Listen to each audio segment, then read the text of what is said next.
الحمد للہ رب العالمین۔ واجب الاحترام قابل قدر دوستوں، آج کا جو دن تھا اس سال کا پہلا دن تھا۔ یہ نیا سال ہمارا شروع ہوا ہے، آپ سب کو میری جانب سے مبارکباد ہو۔ اللہ کرے ہمارا یہ نیا سال خوشحالی کے ساتھ گزرے اور امن و ایمان کی اللہ اپنے حبیب کے صدقے حسنین کریمین کے صدقے سے حفاظت فرمائے۔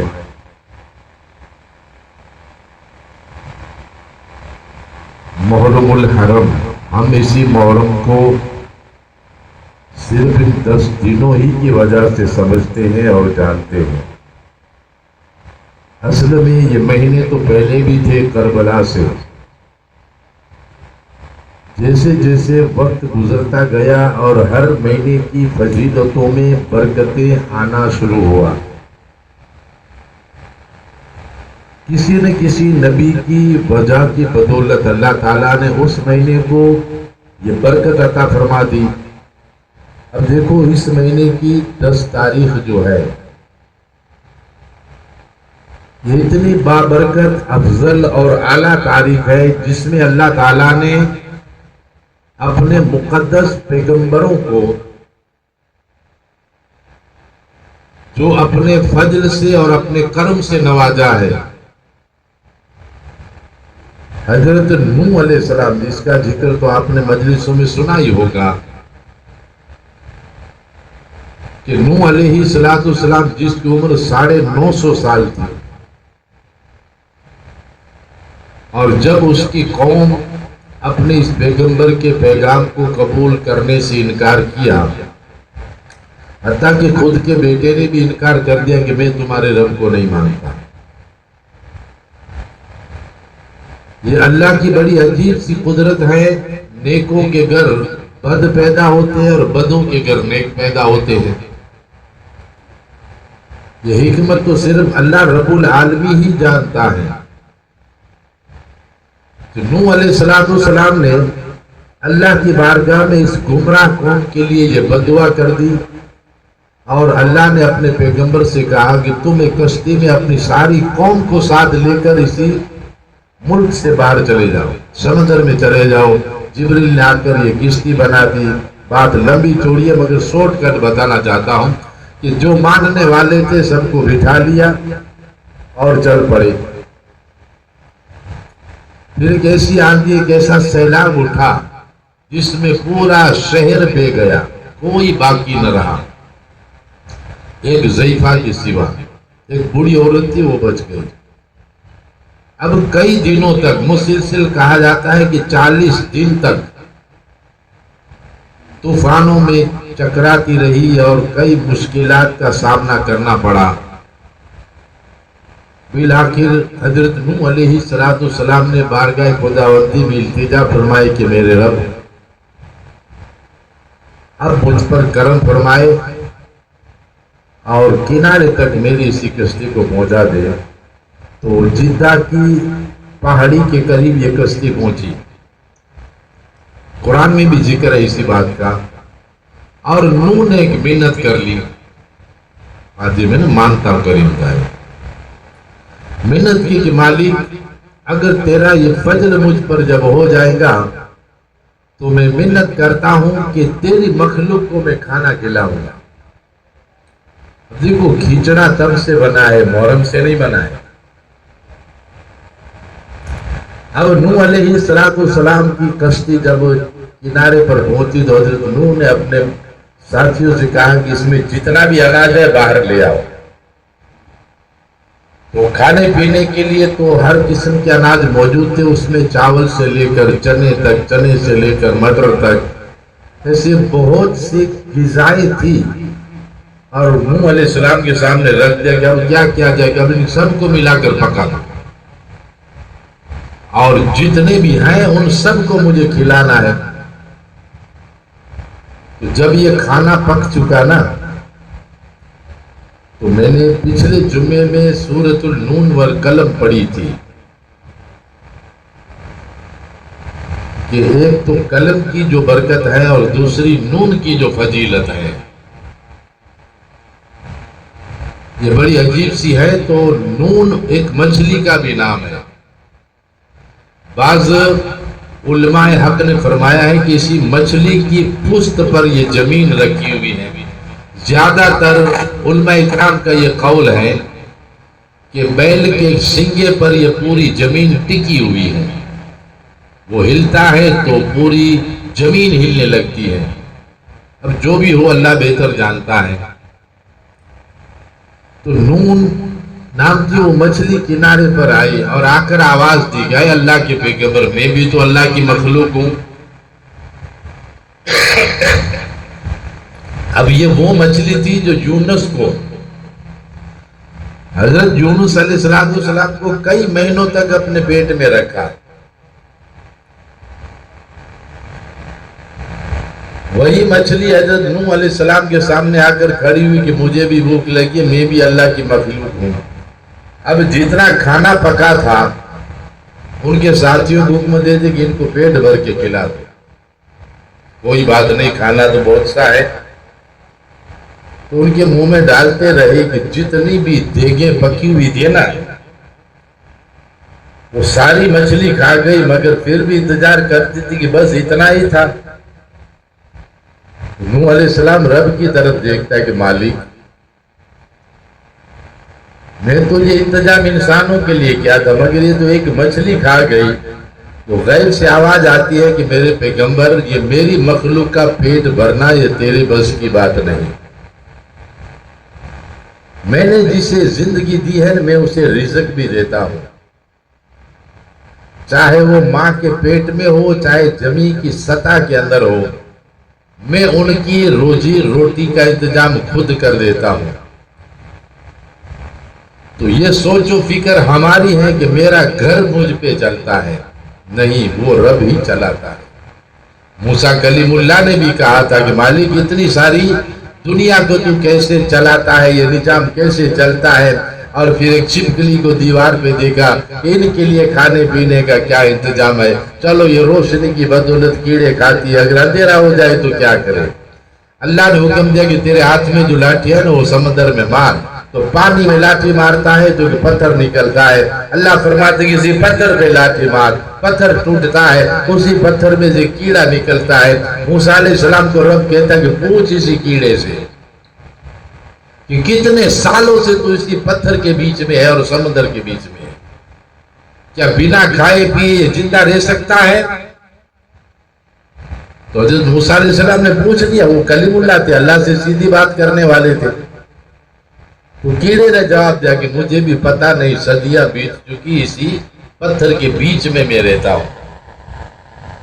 تو پتہ یہ چلا کہ رزق دینے والا رب العالمین ہے، مگر نوح کو نجات ملی تھی تب محرم کی 10 تاریخ تھی، اور 10 تاریخ کو حضرت نوح علیہ السلام نے یہ کھچڑا پکایا تھا۔ اور ان کے بعد جو بھی آتے تھے پیغمبر اور ان کی قومیں ہر محرم کی 10ویں تاریخ کو کھچڑا پکاتے تھے، جو گھر میں موجود ہوتا تھا کم سے کم اپنے بچوں کو پکا کر کھلاتے تھے اور فاتحہ خوانی کرتے تھے۔ یہ کربلا تو صدیوں کے بعد ہوئی۔ دوسری بات، 10ویں محرم کو حضرت موسیٰ کلیم اللہ کو اللہ تعالیٰ نے اپنے فضل سے نواز کر اسے کلیم اللہ بنایا، پیغمبری ملی اسے۔ یوسف کو رب العالمین نے قید سے نجات دی، 12 سال تک جیل میں تھے حضرت یوسف علیہ السلام، تہمت لگائی گئی تھی اور اسی تہمت کی بنیاد پر اسے جیل میں ڈالا گیا، 12 سال رہے۔ جب ان کو نجات ملی تھی تب بھی 10 محرم کی تاریخ تھی۔ تو اس طرح اسی محرم کی برکتیں اور فضیلتیں بڑھتی چلی، اور نبی رحمت جب اسی دنیا میں آئے، مدینہ پاک کے اندر اللہ کے رسول پہنچے۔ دیکھو میں نے آپ کے سامنے قرآن پاک کی جو آیات پڑھی ہے، یہ میری اسی گفتگو کا تھوڑا موضوع ہے، اس پر میں بات کرنا چاہتا ہوں۔ لَقَدْ كَانَ لَكُمْ فِي رَسُولِ اللَّهِ أُسْوَةٌ حَسَنَةٌ، میرے محبوب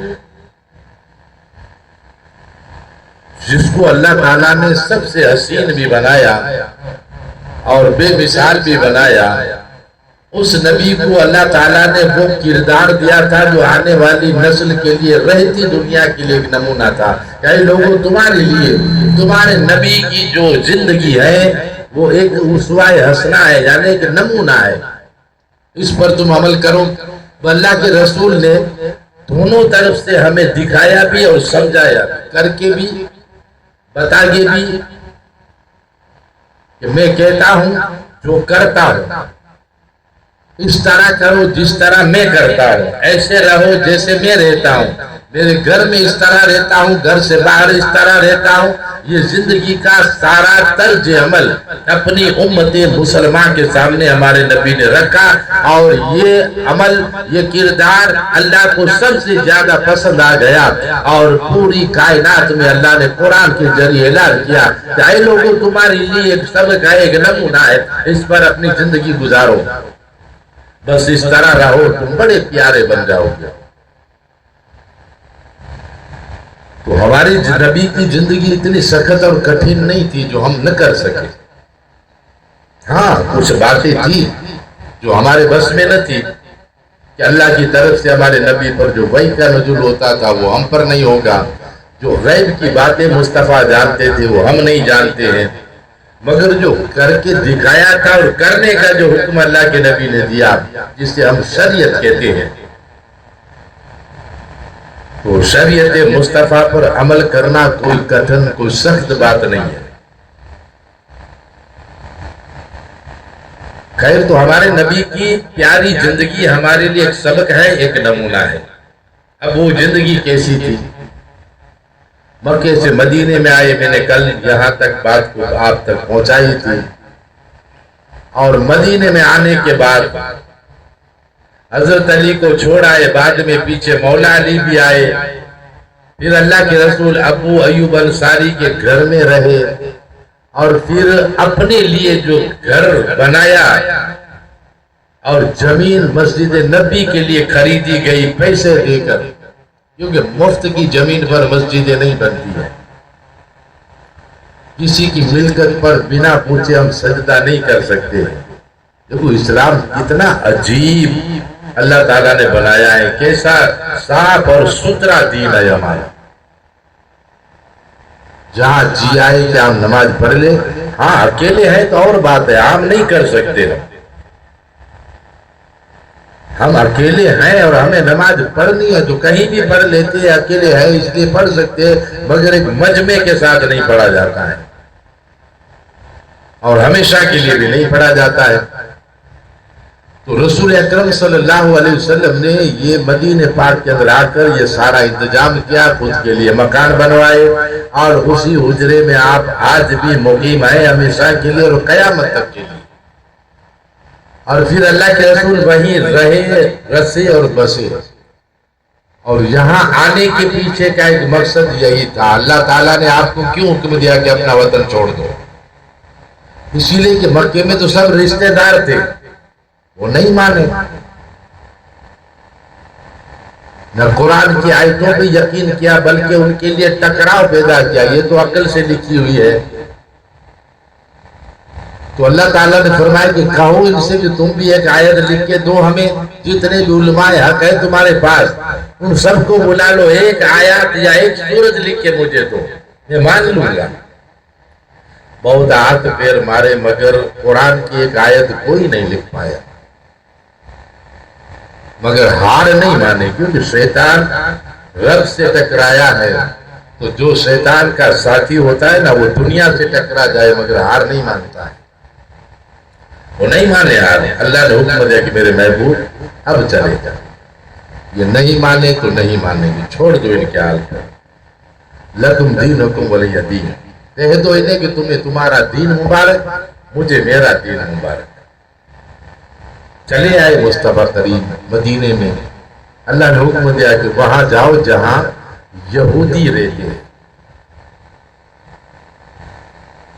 کون؟ یہودی اور نصارہ جہاں رہتے ہیں وہیں آپ رہیے۔ اب یہودی کی جانب کیوں بھیجا؟ کہ وہ اہل علم تھے، پڑھے لکھے تھے. اب وہ توریت کے، انجیل کے جو عیسائی تھے، یہودی تھے، وہ پہلے نبیوں کی کتابوں میں پڑھے ہوئے تھے اور ان کتابوں کو مانتے تھے اور جانتے بھی تھے. 3 کتابیں ان سے پہلے آئی تھی، زبور تھی، توریت تھی اور انجیل. انجیل عیسیٰ پر نازل ہوئی، زبور داؤد پر آئی اور توریت موسیٰ علیہ السلام پر نازل ہوئی. تو ان کتابوں کے ماننے والے تھے وہ.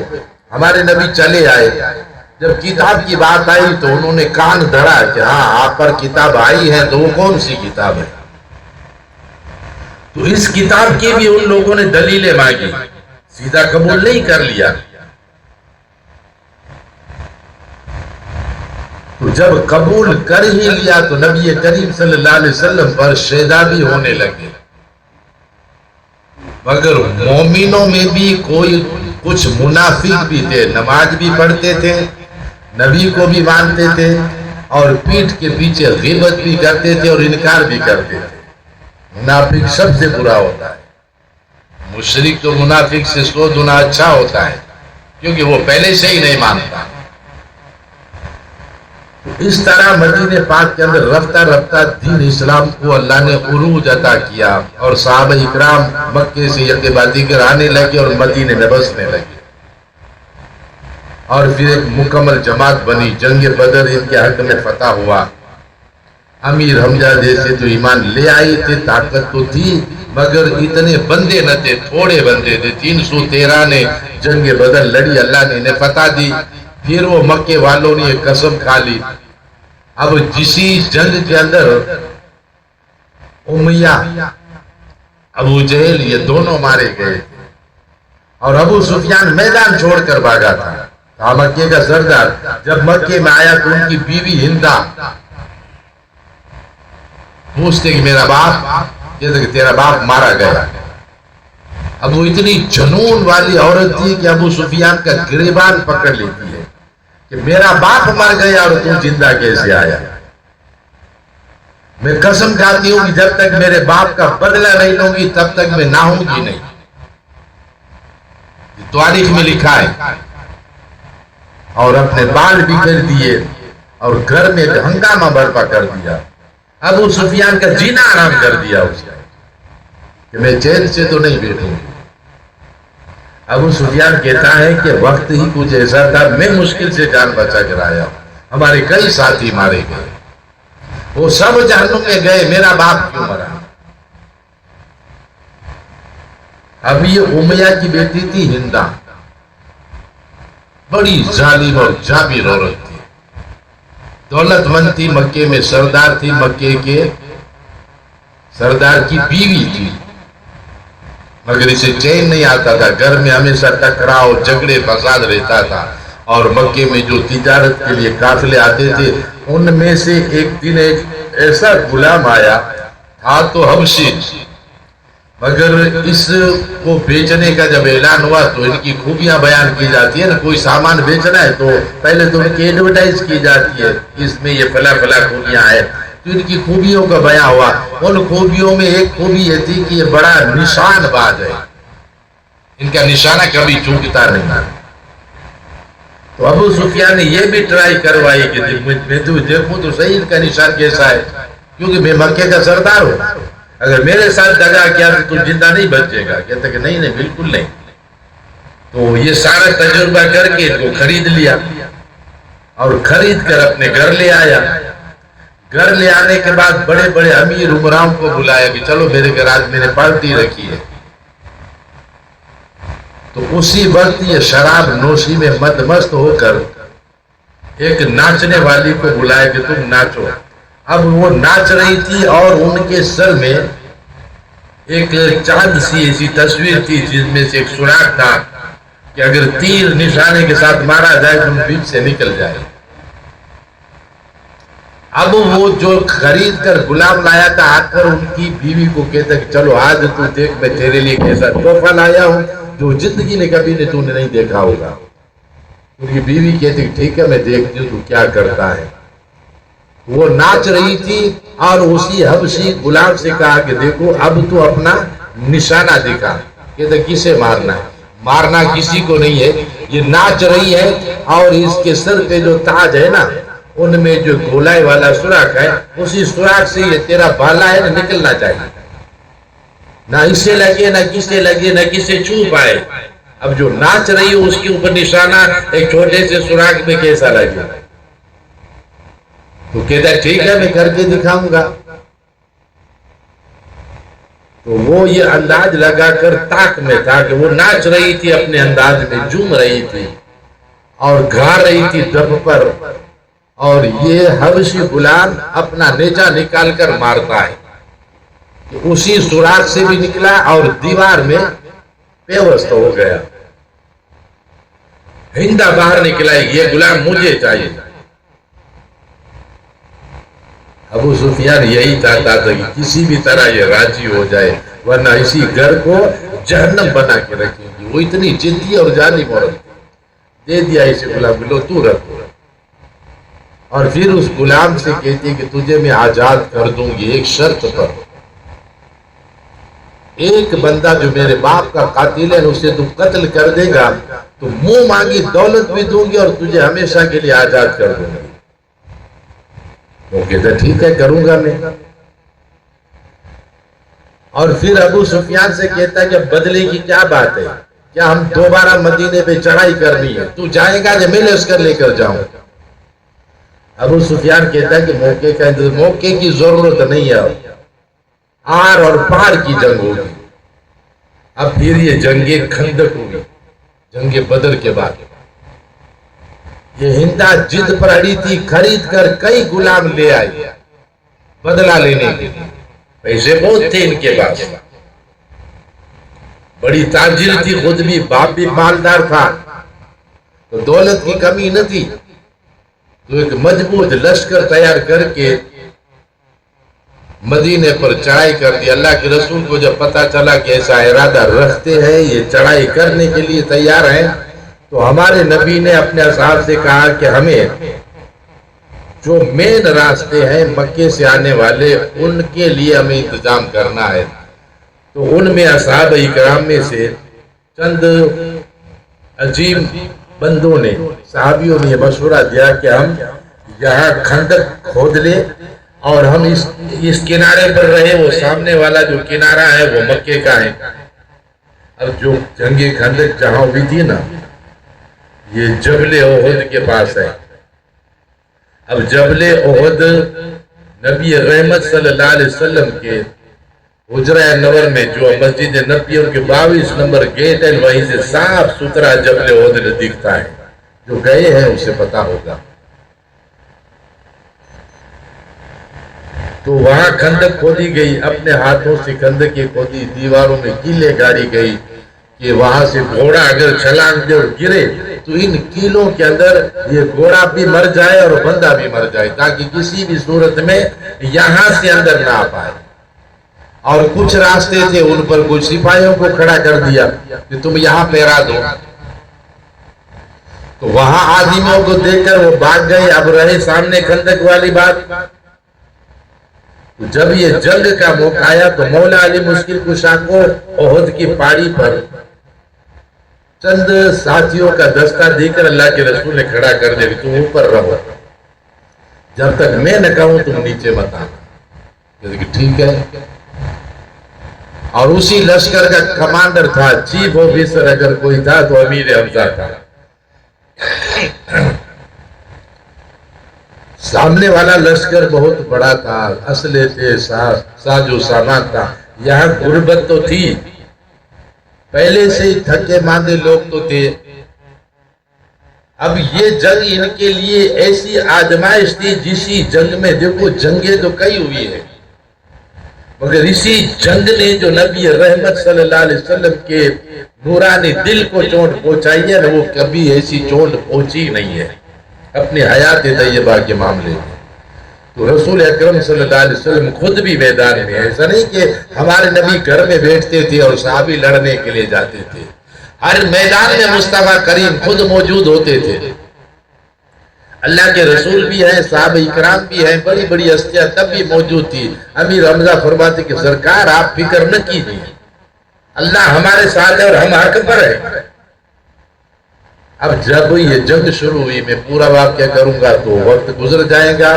اب یہ جنگ شروع ہوئی تو ہندا خود اسی میدان میں آئی تھی کہ ہم جیتے یا نہ جیتے کوئی مطلب نہیں، مگر میں جس کو دکھاؤں اسے قتل کرنا، اپنے غلام کو بلا دے کہ ادھر آؤ۔ دیکھو یہ بیچ لشکر میں جو کھڑا ہے نا گھوڑے پر، سب سے اونچا قد اس کا ہے، دیکھتے ہو کہ دیکھے ہاں اسی کو قتل کر رہا ہے، دوسروں کو بھول جاؤ، کوئی نہیں ہے میدان میں، تمہیں صرف ان کو دیکھنا ہے۔ وہ کہتا ہے کر دوں گا میں، یہ اتنا آسان نہیں ہے جتنا تو سمجھتا ہے۔ آج تک کوئی اس کا مقابلہ نہیں کر پایا ہے، 10 کے سامنے یہ اکیلا کافی ہے، مگر میں کر کے دکھاؤں گا۔ اگر تو کر دے گا تو تجھے آزاد بھی کر دوں گی اور اتنی دولت دوں گی کہ پوری پیڑھی تمہاری کھاتی رہے گی۔ کہتا ٹھیک ہے۔ اب وہ غلام ہندا کا ایک بہت بڑا پتھر تھا، ان کے پیچھے چھپ کر بیٹھا تھا، اور جنگ شروع ہوئی۔ جنگ گھماسان کی چل رہی تھی، دونوں طرف قتل و غارت ہو رہا تھا، خون کی برساتیں ہو رہی تھی، اور امیر حمزہ شیر کی طرح جیسے بکریوں کی جھنڈ پہ شیر پڑتا ہے کاٹتا ہوا اپنے لشکر کے ساتھ آگے بڑھ رہا تھا۔ تو ہندا کہتی ہے کہ کچھ بھی کرو اس کو الگ کر دو، اور نبی رحمتی آپ کھڑے رہ کر ان لوگوں کو مشورہ دیتے کہ تم اس طرف، تم اس طرف، تم یہ کرو، تم وہ کرو۔ اس چاروں طرف سے آپ کا ڈائریکشن بھی ہو رہا تھا، آپ کی ہاتھ میں تلوار لیے کھڑے تھے، اور آپ کی جانب اصحاب اکرام آپ کی حفاظت کے لیے کھڑے تھے۔ وہ لوگ پھر آخر کیا کرتے کہ پتھر بازی کرتے ہیں، اور پھر اسی پتھر بازی کے اندر تیر بازی شروع ہوتی ہے، اور ان میں سے دشمن نبی رحمت کے قریب آ کر اپنی جو جرہ تھی نا سر پہ پہننے کی ٹوپی، وہ رسول اکرم صلی اللہ علیہ وسلم پر پھینکتا ہے، ہمارے نبی کا دندان مبارک شہید ہوتا ہے اور ہونٹ پھٹ جاتا ہے، خون کے فوارے مصطفیٰ کریم کے منہ سے نکلتے۔ اصحاب اکرام بے ساختہ اپنا ارادہ بدل دیتے کہ ہمارے نبی زخمی ہو گئے، سب اس کی طرف توجہ ہو گئے اور وہ اپنا کام کرنے میں مصروف ہو گئے۔ پتہ چلا علی کے اوپر کہ اللہ کے رسول کو شہید کر دیا گیا ہے۔ مولا علی مشکل کشا کسی بات کا انتظار کئے بغیر پہاڑ سے نیچے اتر آئے، آ کر دیکھا تو مصطفیٰ کریم زمین پر بیٹھے ہیں۔ اللہ کے رسول سے پوچھا کہ میرے محبوب کیا علی تو کیوں نیچے آیا؟ اب اسی دین مصطفیٰ کے لشکر کا قدم اکڑ گیا کہ اب تو ہارنے والے ہیں۔ علی تو نے بڑی غلطی کر دی، میں زندہ ہوں، میری فکر نہ کرو۔ اب بات ہو رہی تھی، اتنے میں پتہ چلا کہ امیر حمزہ کے پیٹ سے نیجا پیوست ہو گیا، اور وہ لڑتے لڑتے اپنے گھوڑے سے زمین پر آ گئے۔ تو لشکر میں ہلچل مچ گئی کہ ہمارا جب کمانڈر ہی چیف ہی مارا گیا ہے تو اب ہم کیا کریں گے؟ سامنے والا دشمن لشکر وہ اپنے آپ کو مجبور سمجھنے لگے، اور ہندا کہتی کسی لاش کو دور لے آؤ۔ وہ کہتا کہ یہ مر چکا ہے، کہتا کہ میں نہیں مانوں، اس کی سانسیں نہیں چلتی، کہ مجھے یقین نہیں آتا ہے، خود دور کھڑی تھی، میں دیکھوں ان کا سینہ چیر اور ان کے پیٹ سے ان کے کلیجے نکال اور مجھے دکھا۔ اب وہ ظالم خنجر نکالتا ہے کمر سے اور امیر حمزہ کا سینہ چاک کرتا ہے اور انگلیاں ڈال کر کلیجے نکالتا ہے اور خون آلودہ ہندا کے پاس لے جاتا ہے۔ اب تو مان جا، کہتی کہ مجھے دو۔ اب یہ مردود عورت ہندا ان کلیجوں کو چباتی ہے۔ آپ جانتے ہیں یہ کون تھی؟ یزید کی دادی تھی۔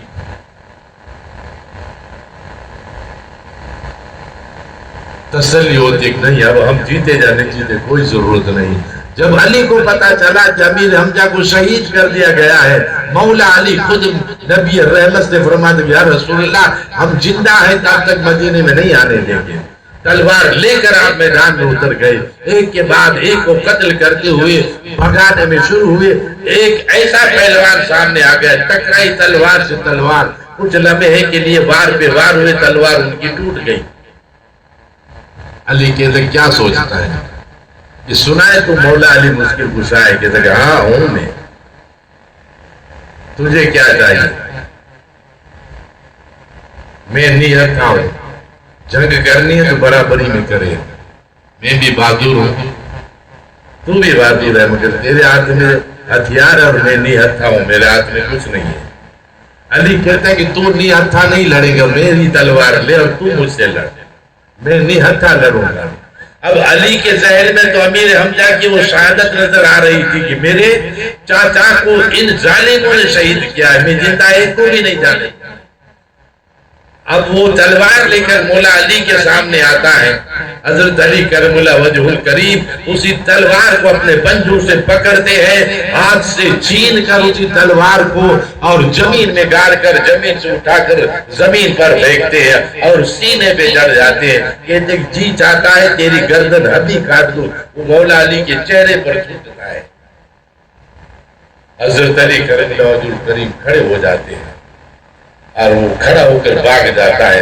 جب ایسا مضبوط ایک ساتھی دوڑ کر بھاگ کر میدان سے آیا تو یہ مشرکین مکہ یہاں سے پیچھے ہٹ گئے اور بھاگنے لگے۔ صحابہ اکرام دیکھ رہے ہیں علی کی اسی بہادری کو، مگر علی نے اسے زندہ چھوڑ دیا۔ سب نے منہ پھیر لیا کہ علی ایسا کیوں کیا؟ کئی ساتھیوں کو اس نے مارا ہے اور آپ نے اسے زندہ جانے دیا۔ مجبوری تھی میری، کون سی مجبوری؟ دوست سے یہ کہتے ہیں، سیدھے آئے مصطفیٰ کریم کے بعد، یا رسول اللہ یہ ہار جیت میں بدل گئی، اب تو خوش ہو جائیے۔ اللہ کے رسول فرماتے کہ ہمارے ساتھیوں کو تلاش کرو جو شہید ہوئے ہیں۔ ایک ایک لاش کو جمع کیا۔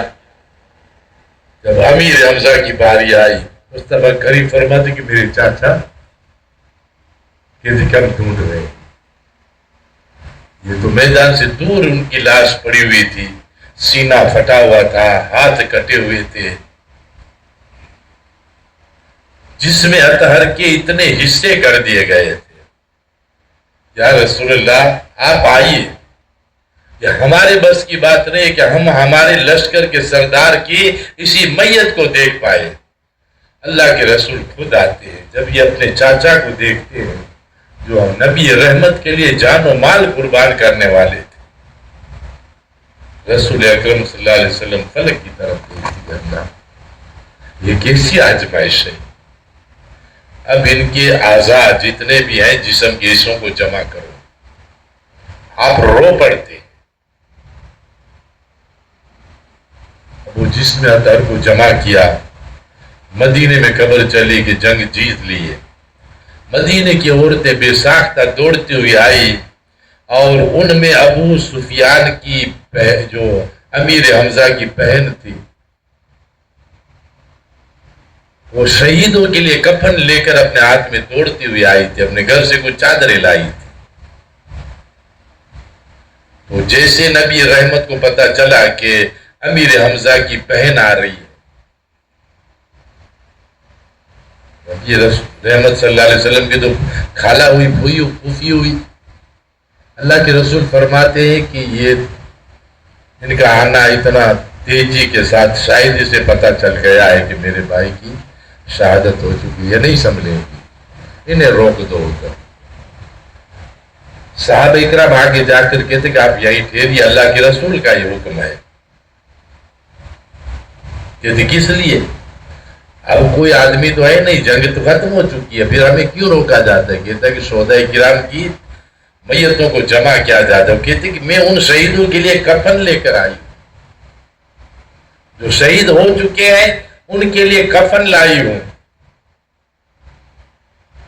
پھر کہتے یا رسول اللہ یہ تو یہی کہتی ہے کہ میں کفن لے کر آئی ہوں۔ اللہ کے نبی فرماتے اب آنے دو اسے۔ آتی ہے، چاروں طرف دیکھتی ہے کہ میرا بھائی۔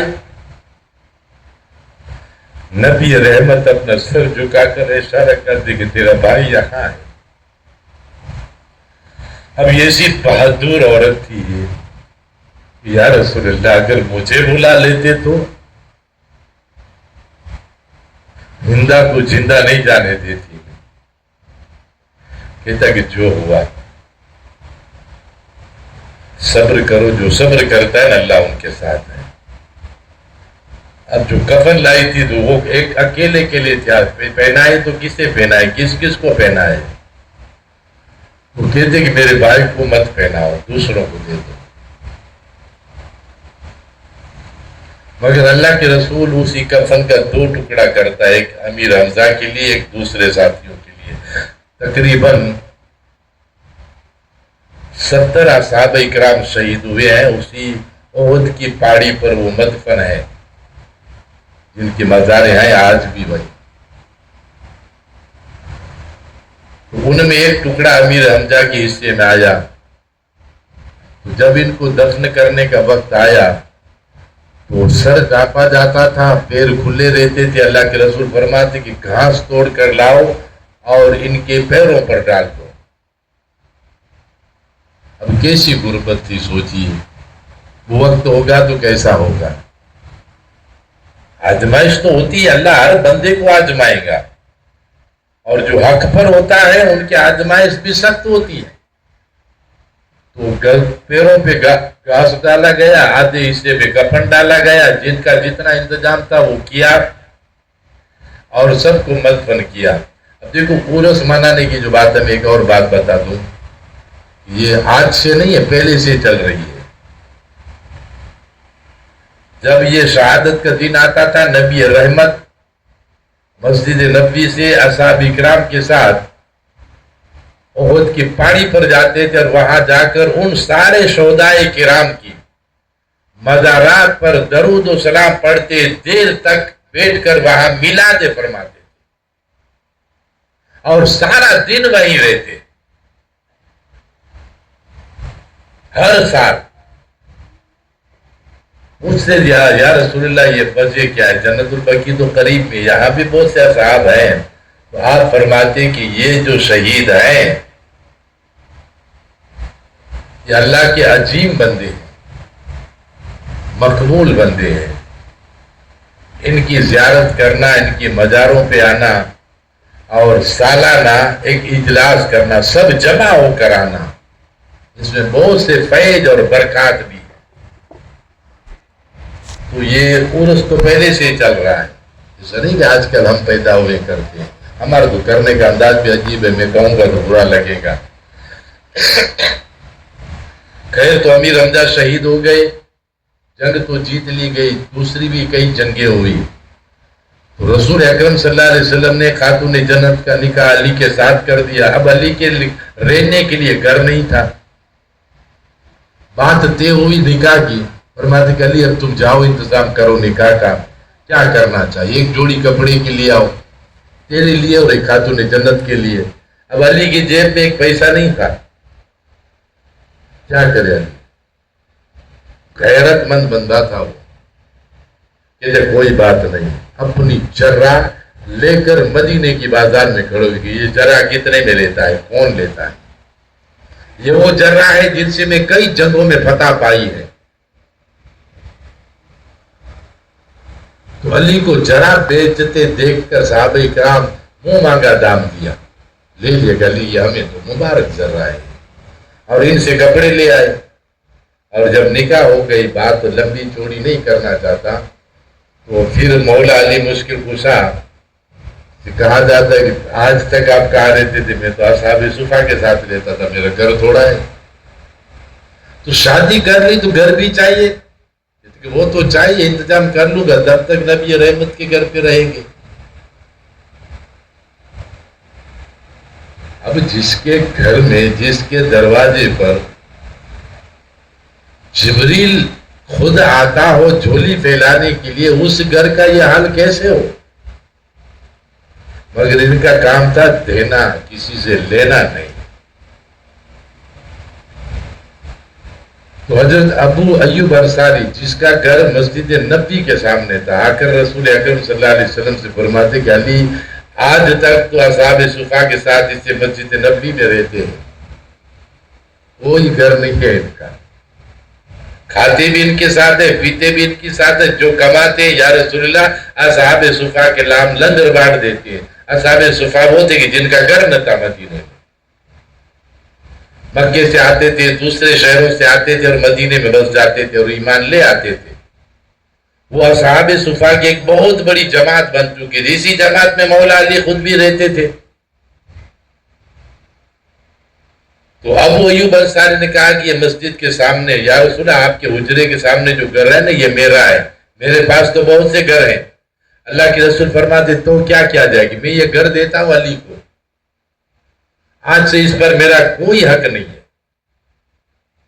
پہلے تو علی روایتوں میں آتا ہے کہ رسول اکرم صلی اللہ علیہ وسلم کے گھر سے، مسجد نبی کے گھر سے تھوڑی دور ایک جھوپڑی بناتا ہے، سارا دن اس پہ محنت کرتا ہے، کھجور کے پتوں کی دیواریں، کھجور کے پتوں کی چھتیں لگاتے ہیں اور اسی طرح ایک گھر بناتے ہیں۔ نہ ان کا دروازہ تھا، کچھ نہیں، صرف پردہ تھا۔ تو ایک دو دن وہی گزارے اور بعد میں ابو ایوب انصاری نے اپنا گھر دے دیا کہ نہیں، مصطفیٰ کریم کی شہزادی ایسے گھر میں کیسے رہے گی۔ تو پھر مسجد نبی کے سامنے آ گئے، اور مسجد نبی جب بن گئی تو سارے دروازے جو اسی محلے میں تھے مسجد نبی کے سامنے تھے۔ مصطفیٰ کریم نے کہا کہ اپنے دروازے بدل دو، اس دروازے کے سامنے اپنا دروازہ مت رکھو۔ تو سب نے اپنا اپنا دروازہ چینج کر لیا۔ علی سے کہا کہ تو ہی نہیں بدلے گا، تیرا دروازہ اس طرف رہے گا۔ اللہ کے رسول صبح اٹھتے تھے تو سیدھا مسجد سے نکل کر خاتون جنت کے گھر میں جاتے۔ پھر اللہ نے اولاد سے نوازا تو مصطفیٰ کریم کی محبت میں اور اضافہ ہوا، تو دن میں کئی بار جاتے تھے اور محبت اتنی عروج پر پہنچی کہ اللہ کے رسول گھر سے اٹھا کر اپنی چادر میں چھپا کر اپنے گھر میں لے آتے۔ ایک بار برسات برس رہی تھی، اللہ کے رسول دونوں بچوں کو اپنی چادر میں لپیٹ کر لا رہے تھے۔ صاحب کرام پوچھتے یا رسول اللہ آج کیا چھپا کر لائے؟ کہتے کہ انمول چیز ہے، اس کا مول نہیں ہے۔ تو کہتے کہ ہم بھی دیکھنا چاہتے ہیں کہ یہ قیمتی چیز کیا ہے۔ تو کہتے میرے نواسے۔ تو سوچئے کتنے محبت تھی، آج غربت والا گھر، نبی کے گھر میں بھی غربت تھی، علی کے گھر میں بھی غربت تھی۔ اور عید آئی تو سب نے اپنے اپنے بچوں کو سجا سوار کر عید منانے کے لیے لینے کی تیاری میں تھے۔ تو حسنین کریمین نے بھی کہا کہ سارے بچے نئے کپڑے سلاتے، ہمارے پاس نہیں ہے۔ اللہ کے رسول نے اللہ سے دعا مانگی کہ اس کو میں راضی رکھنا چاہتا ہوں، ناراض کرنا نہیں چاہتا۔ تو اللہ نے جنت سے لباس لے آیا، سفید جوڑی 2 جبریل لے کر آئے۔ اب یہ سفید کپڑے بچے کیسے پہنے، یہ بھی سمجھنے والی بات ہے۔ جبریل سے کہتا ہے کہ یہ بچہ ہے، یہ کھیلتے کودتے ہیں اور ایسا رنگ کا کپڑا جنت سے جبریل تو لایا، کہتا کہ رب کی پسند ہے، میں کیا کروں، مگر بچوں کو بھی پسند آنا چاہیے نا۔ تو جبریل فرماتا ہے کہ یہ پانی ہے، ایک کٹورے میں پانی ڈالو اور اسی کپڑوں کو ڈال دو، جسے جو رنگ پسند آئے وہ نکال لے۔ تو یہی بات ہوئی، امام حسن کا پہلا نمبر آئے کہ تو نکال، تجھے کیسا رنگ چاہیے؟ وہ کہتا ہے مجھے ہرا چاہیے، نیلا۔ حسین کہتے ہیں مجھے لال چاہیے۔ اب یہ دونوں رنگ ان سے نکالے اور اپنا لباس پسند کیا۔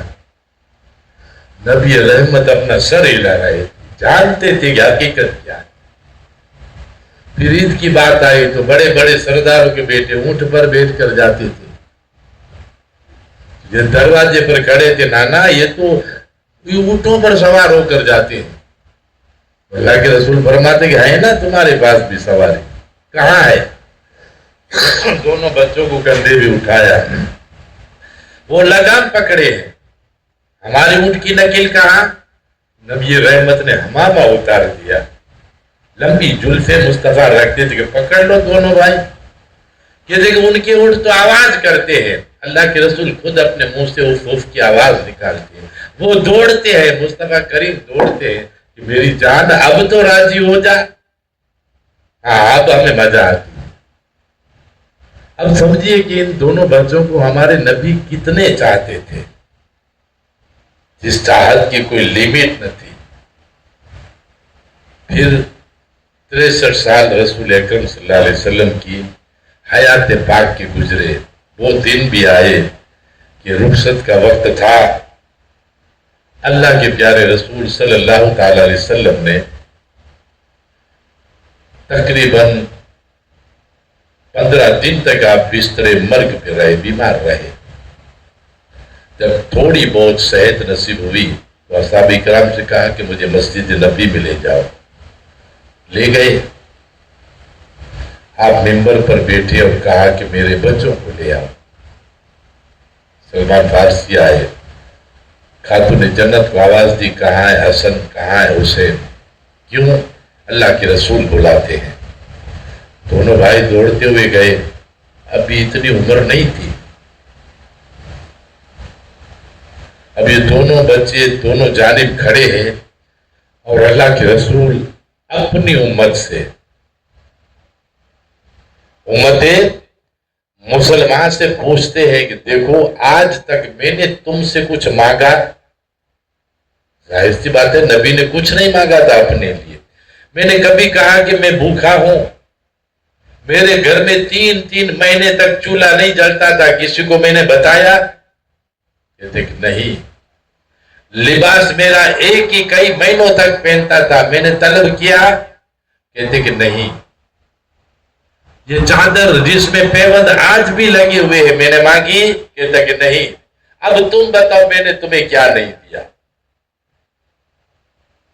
کہ یا رسول اللہ دونوں جہاں کی نعمت دی آج ہمیں،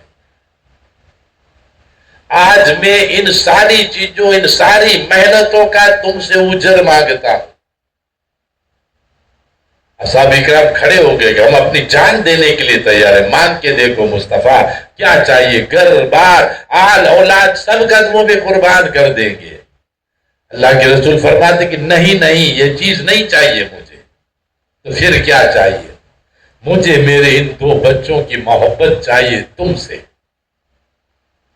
مجھ سے محبت کرتے ہو تو ہمیشہ میری اسی آل سے محبت کرنا، میں راضی رہوں گا۔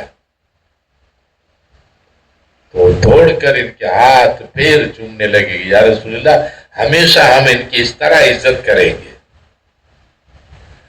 پھر اللہ کے رسول فرماتے کہ دیکھو اب میرا اسی دنیا سے رخصت ہونے کا وقت آیا ہے۔ اللہ کے نبی بتاتے ہیں صحابہ کرام رونے لگے کہ ایسا مت کہو یا رسول اللہ، ہم اکیلے ہو جائیں گے۔ نبی رحمت فرماتے کہ دیکھو میں تمہارے پاس 2 قیمتی اور بھاری چیز چھوڑے جاتا ہوں، وزنی چیز چھوڑے جاتا ہوں، وہ یہ میری امانت ہے، اسے مضبوطی سے تھامے رکھنا۔ سب غور و فکر میں لگ گئے کہ وہ کون سی چیز ہے؟ ایک ہے حسن اور ایک ہے حسین، اور دوسری قیمتی چیز ہے اللہ کی کتاب قرآن۔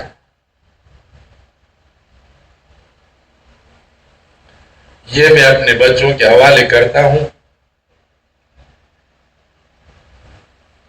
اور دین اسلام کی ساری ذمہ داریاں جو ہیں، احکام جو ہے، یہ سارا ان کو سپرد کرتا ہوں۔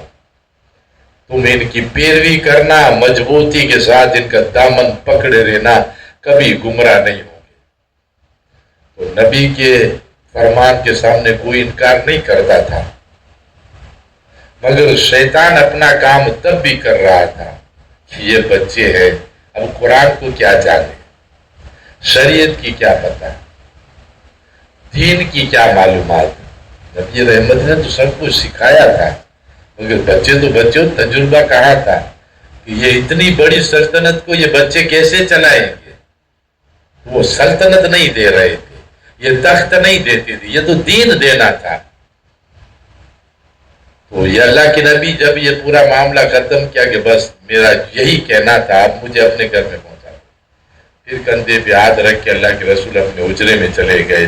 پھر اللہ کے رسول بیٹھے ہوئے تھے تو صحابہ اکرام نے کہا کہ یا رسول اللہ اتنی بڑی ذمہ داری ان بچوں کے حوالے کر دی، آپ کا بچپن اور جوانی کا ساتھی اگر ہے تو صدیق اکبر ہے، آپ کی زندگی میں مصلی پر صدیق اکبر کھڑا ہوا، آپ کی زندگی میں اگر کوئی ممبر پہ بیٹھا ہے تو صدیق اکبر بیٹھا ہے، آپ کے بعد اگر مدینے کی کوئی ذمہ داری سنبھالی ہے تو آپ نے صدیق اکبر کو دی ہے. تو یہ معاملہ بھی صدیق اکبر جیسے اور بھی صحابی ہیں، ہم نہیں کہتے کہ ہم میں سے کوئی کم ہے، مگر یہ ان بچوں کو دیا.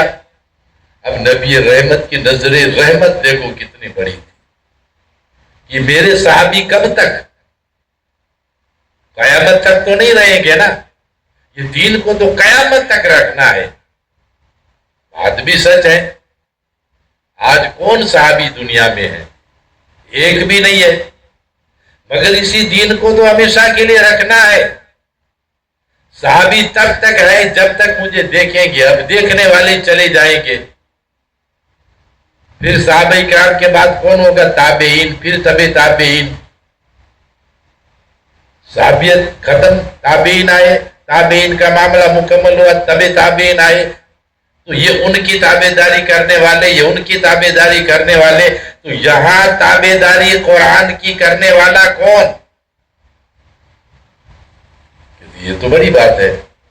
تو یہ میری آل ہیں اہل بیت اجمعین، یہ کبھی ختم نہیں ہوں گے. رہتی دنیا تک یہ دنیا میں سلامت رہے. اسی لیے میں ان کے حوالے یہ دین کر رہا ہوں. تو سارے اصحاب کو تسلی ہو گئی نبی رحمت کی اسی سوچ پر. اور سوموار کا دن تھا، 12 ربیع الاول تھی. صبح شادی کے وقت نبی رحمت دنیا میں آئے، اور وہی دن وہی تاریخ اللہ کے رسول اسی دار فانی سے رحلت فرمائے. اور جب رخصت ہوئے تو سارے اصحاب کرام مل کر سوچنے لگے کہ اب جو ہم سب کے ساتھ ہوا ہے تدفین کا، غسل کا، یہ معاملہ کیسے کریں. تو ان میں جو موت پر بڑے بڑے اصحاب کرام تھے، جیسا کہ صدیق اکبر، فاروق اعظم، عثمان جو نہ رہے، کہتے کہ ہم یہ لباس نہیں اتاریں گے، کیونکہ غسل دینے کے لیے کپڑے اتارنے پڑتے ہیں. یہ ہماری مزار کے نبی رحمت صلی اللہ علیہ وسلم کے لباس تو ہم ہاتھ چھوئے. تو یہاں تھوڑی دیر کے لیے اختلاف کھڑا ہوا. دیکھو جماعتوں میں اختلاف تو پہلے سے ہی چلتا ہے، مگر اسی اختلاف کو ہم نہ اتفاق نہ بنائے، سمجھنے کی کوشش کریں گے تو اتفاق بن جائے گا، مضبوط بن جائیں گے. اور اسی اختلاف کو اگر ہم بچاتے رہیں گے تو ہمیشہ کے لیے بچھڑ جائے. ایسا نہ کرے. تو پھر ایک صحابہ اکرام اس سوچ میں بیٹھا تھا کہ یا اللہ اب ہمارے نبی نہ رہے تو کیا ہم بھی نہیں رہیں گے. سوچتے سوچتے روتے روتے ان کی آنکھ لگ گئی. تو آنکھ لگتے ہی رسول اکرم صلی اللہ علیہ وسلم اس سے بتاتے کہ تم سوچو مت، میں نہا دھو کر جا رہا ہوں، مجھے غسل دینے کی ضرورت نہیں. آنکھ کھلی ہوگی. ساتھیوں میری بات سنو، کہتے بتاؤ. میں نے ابھی مصطفیٰ کریم کو خواب میں دیکھا کہ اللہ کے پیارے رسول سرکار دو عالم صلی اللہ علیہ وسلم نے مجھ سے کتابت کی، بتایا کہ مجھے غسل دینے کی فکر نہ کرو، میں نہا دھو کے چلا ہوں، مجھے کسی کی حاجت نہیں ہے. صحابہ اکرام سوچ رہے تھے کہ ایک کی بات پر اعتبار کیسے کریں. تب بھی اختلاف. دیکھو شیطان کسی کو اکیلا نہیں چھوڑتا ہے، موقع کا فائدہ اٹھاتا ہے. پھر تھوڑی تو میں ہونے لگی، سوچ وچار ہونے لگا کہ یار اس چیز کو خواب آیا اور ہم اس پر اتفاق کر لیں. ہم اماں آشا سے کیوں نہیں پوچھتے ہیں وہ کیا چاہتی ہے، کیونکہ اب تو ہم سب سے بڑی وہ ہے. تو اتنے میں اماں آشا صدیقہ رضی اللہ تعالیٰ نے فرماتی ہے کہ تمہیں ایسا کرنے کی کوئی ضرورت نہیں ہے. پیارے رسول رحلت سے قبل خود اپنے ہاتھوں سے غسل کیا، بالکل ٹھیک ٹھاک تندرست تھے. پھر بستر پہ آئے اور باپ بیٹی ایک دوسرے سے کیا کہہ رہے تھے. پہلے بیمار تھے تو سیدہ فاطمہ رو رہی تھی، اب دوسری بار بلا کر کان میں باپ اور بیٹی ایک دوسرے سے کیا بات کی ہے مجھے پتا نہیں اور میں نے پوچھا نہیں. غسل کر کے اللہ کے رسول بچھونے پر آئے تو یہ بات چیت ہوئی، مگر مجھ سے نہیں رہا گیا. میں نے پوچھا کہ کیا بیٹی، کیا باپ بیٹی جانو گی، مجھ تک نہیں پہنچے گی بات. سیدہ فاطمہ فرماتی کہ ماں راز کی بات ہے، کوئی بات نہیں. جب اللہ کے رسول اسی دار فانی سے رخصت ہو گئے اور پھر سیدہ فاطمہ اسی غم میں ننڈال ہوئی تو اماں آشا نے اپنی گود میں لے کر کہا کہ بیٹی اب تو بتا دے کہ میرے بابا نے کہا تھا کہ بیٹی تو رونا مت، سب سے پہلے تو میرے پاس آئی۔ حضور پر نور سرکار دو عالم صلی اللہ علیہ وسلم کی رحلت کے بعد 6 مہینے بعد سیدہ فاطمہ دنیا سے رخصت ہوئی، صرف 6 مہینے دنیا میں رہی۔ باپ کا غم خاتون جنت کو اس طرح ننڈھال کر رکھا تھا کہ وہ ہمیشہ بے تاب اور بے چین اور بیمار رہتی، ساری رات نبی رحمت کے مزار اقدس پر گزارتی اور فجر سے قبل اپنے اجرے میں آ جاتی۔ مولا علی فرماتی کہ خاتون جنت کہ بس اس طرح گزرے کہ تو نہیں، تھوڑا وقت ہے، بس اس طرح گزارنے دو، میرے باپ کے بغیر میں نہیں جی پاؤں گی۔ ان کی 6 مہینے کی جو زندگی ہے انشاءاللہ میں تھوڑا بہت کل ذکر کروں گا۔ اللہ تعالیٰ سے میں دعا کرتا ہوں قالوا انا للہ و انا الیہ راجعون، نبی رحمت بھی اسی کائنات سے چل بسے اور پھر خلافت صحابہ اکرام میں آئی۔ ہم اللہ سے دعا کرتے کہ اللہ تعالیٰ ہم سب کو صحیح معنوں میں سمجھنے اور سمجھانے کے اللہ ہمیں توفیق عطا فرما، اور ہماری اسی حاضری اسی مجلس کو ذکر و خیر کو اللہ تیرے محبوب کے صدقے حسنین کریمین کے وسیلے سے ان کے توسل سے اپنی بارگاہ کے اندر قبول اور مقبول فرما۔ آخر ودانا للہ ان الحمدللہ رب العالمین۔ یا رسول اللہ وسلم علیہ حبیب اللہ، تاجدار حرم ایسے شاہدی تم پہ ہر دم کروڑوں درود و سلام ہو نگاہ کرم ہم پہ سلطان دی تم پہ ہر دم کروڑوں درود و سلام۔ تاجدار حرم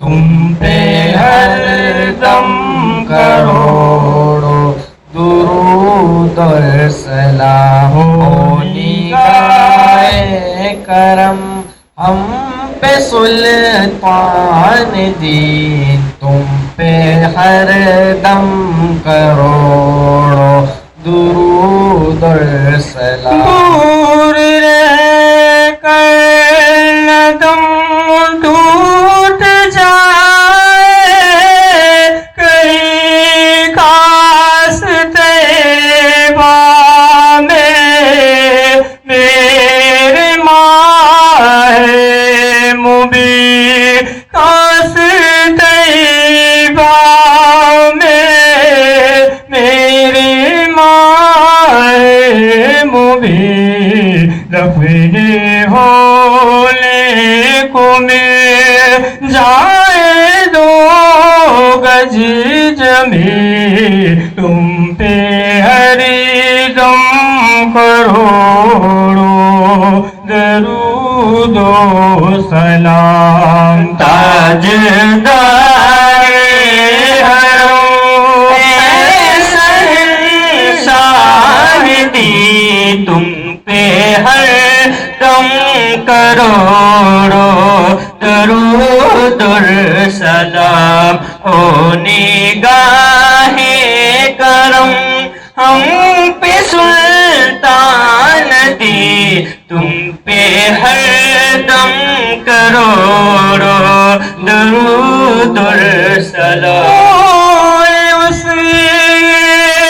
عمل پاس میرے نہیں پھنس نہ جاؤں قیامت میں مولا، کہیں پھنس نہ جاؤں قیامت میں مولا، کہیں ایسا پیے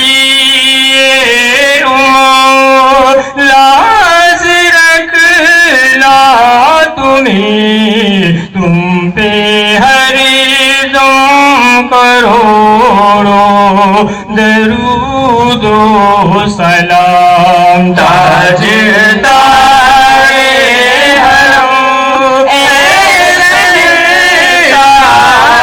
دی تم پہ ہر دم کروڑوں درود و سلام ہونے کا کرم ہم پہ سلطان دی تم پہ ہر دم کروڑوں درود و سلام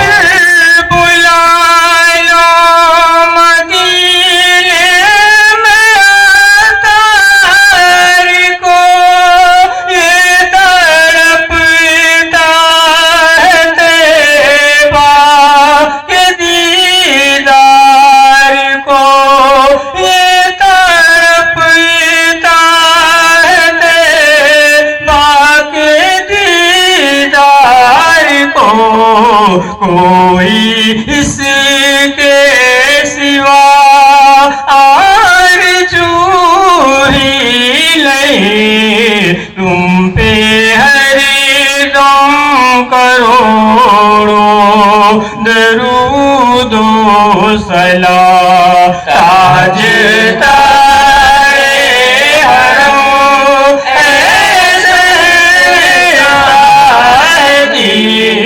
تم پہ ہر دم کروڑوں درود و سلام ہونے کا کرو ہم سلطان دی تم پہ ہر دم کروڑوں درود و سلام الصلاۃ والسلام علیکہ یا رسول اللہ الصلاۃ والسلام علیکہ یا حبیب اللہ صلی اللہ علیہ وسلم